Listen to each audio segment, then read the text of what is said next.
But when you talk about, going back to your comment about covert action in the 1990s, there are some very interesting things that have come out. For example, even though the Cold War is over, that does not mean that the United States is going to settle for democracy in any particular country. They never have. And the litany is quite long, you know, starting from the 50s, of democratic processes. What is accepted here as legitimate electoral process and pluralistic political parties and so forth. When that goes against U.S. interests, they don't care. I mean, it's not a matter of principle for them. The principle is what's good for us. You know, what's that famous remark that Kissinger made about the situation in Chile? That, oh, we shouldn't stand by because of the irresponsibility of the Chilean people. And at the same time, then Nixon was telling the CIA to make the Chilean economy scream. Yeah. But what has happened now in the 1990s is that in 1990, Bulgaria, the Bulgarian Communist Party, the former communists, they renamed themselves as the Bulgarian Socialist Party. And they won the 1990 elections in the sense that they took 211 of the 400 seats in the parliament. Do you think that the United States accepted that? All these international observers were there from Western Europe and other places, and they all said this was absolutely free and fair. There was no fraud at all that we could detect. But the United States didn't accept that. And so nowadays, instead of having just the CIA going around behind the scenes and trying to manipulate the process secretly by inserting money here and instructions there and so forth, they have now a sidekick, which is this National Endowment for Democracy, NED. Yeah. And this organization dates from 1967. A lot of people don't realize, because it was just established in, I think, 83 or so, but the idea emerged from a series of scandalous revelations in 1967, the worst ones to that point, to hit the CIA. And I was in headquarters at the time that these scandals broke, and the gloom there was something you could touch almost. Because what happened was the long-running CIA's control and manipulation of the international program of the National Students Association in this country, which was the national organization of university students, came out. It was revealed. And that led to revelations of a lot of other CIA operations, because they were using the same bogus and real foundations to channel money into all these different overseas organizations.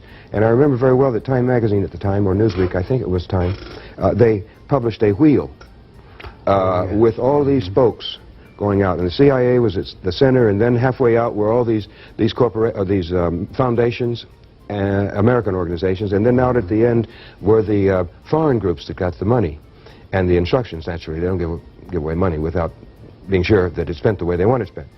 And so this was a catastrophe for the CIA. And the next month or the month after that, this started in February of '67, and then by April, I think it was, Dante Fachel, the congressman from Florida, was proposing the establishment of an open system to finance these overseas organizations. And we're talking about some government organizations abroad, some political parties, some media organizations, youth organizations and student organizations, all these kinds of so-called pluralist organizations, when in fact they weren't really free organizations, because to the degree that they take money and instructions from the CIA, to that degree they're not free at all, right?